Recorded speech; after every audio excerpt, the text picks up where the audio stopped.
እንግዲህ እኔ ባለፈው እንደተናገርኩኝ ዛሬ እዩዬ ሩትዬ ከደስታ ጋር መሆን ግድ አለባት። አሁን እሷ ጋር መሆን ያለበትም እሱ ነው። በምንም መንገዱ እንኳን በምንም ችግር ውስጥ ለእሷ ጎን መሆን ያለበት እሱ ነው ብሎ መጥቷል። በእርግጥ ሁላችን እንደምናስበው ደስታ በችግሯ ጊዜ ሮጦ አይመጣም። ደግሞ ያው አንዳንድ ጊዜ ይሄ ነገር ለምን ጥሩ ነው ካላችሁ ሩታ በህይወቷ ላይ እውኝ የሚባል ነገር ማትወድ ሴት ናት።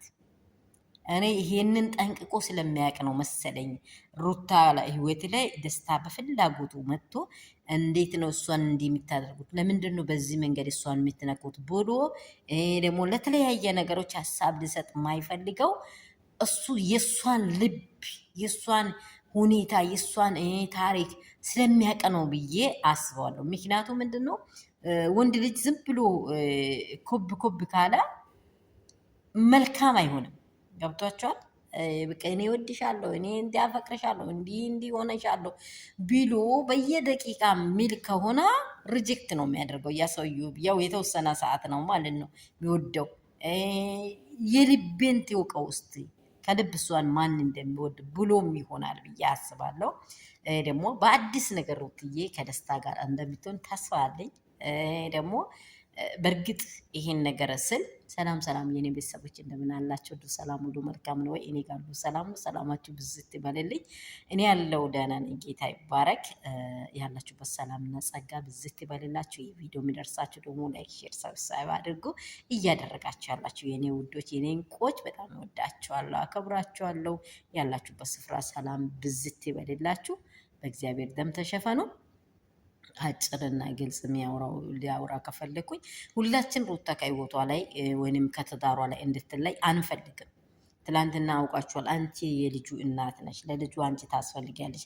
እኔ ይሄንን ሀሳብ ቡዜ ሲታወራ ቡዜ ገና እየቆያት እየገባ ነው እንደ ይሄ ምስጢር እያልኩ ነው። የምር ሁላችን ምንጮኸው ይሄን ነበረ። ይኸው አመቱን ሙሉ እየጮኸን የነበረው ሄርሜላ በእሷ ህይወት ከመጠች ወዲህ እየጮኸን ያለ ነው። አባት ከልጁ ተለይቶ እናት ከልጁ ተለይታ ወይንም ሌላ አባት ላይ ሌላ ወልዳ ሌላ እናት ላይ ሌላ ተወልዶ ጥሩ አይደለም በማለታችን ነው። ሌላ አይደለም። ለልዑሌ የሚያስፈልገው ከአብርሃም ጉልበት የወጣ ወንድም ነው ወይንም እህት ናት። ሌላ ሰው ደግሞ ሲመጣ የእንጀራ አባት የሚባል ነገር አለ። ይሄ እንዲሆንላት ሩታ አትፈልግም። ሩታ ትዳሯን ጠንቅቃ ታውቀዋለች። ከዛ ምክንያት ነው ዋጋ የሚከፈለችው ብለን ሁላችን ይህንን ሀሳብ እናወራለን። ግን ምን እናደርጋለን? ከባድ ሆኖ ከመጣ ምንም ማድረግ አንችልም። ግን እኛ የእነርሱ አንድነትን በጣም እንፈልግ ነበር። አብርሽም አይምሮውን ተመልሶ ወደ ህይወቱ ወደ መልካም ትዳሩ ቢመለስ ሩታና አብርሽ አብሮ ቢሆኑ ደስተኞች ነን። በጣም ሙሉ እምነት። ግን ይሄ ደግሞ ለአሁን ከተቻለ ደስታ ደግሞ ለሩታ ያስፈልጋል ብዬ ነው የሚያወራው። ሰላማችሁ ብዝት በረክ። ቪዲዮ የሚደርሳችሁ ላይክ አድርጉ።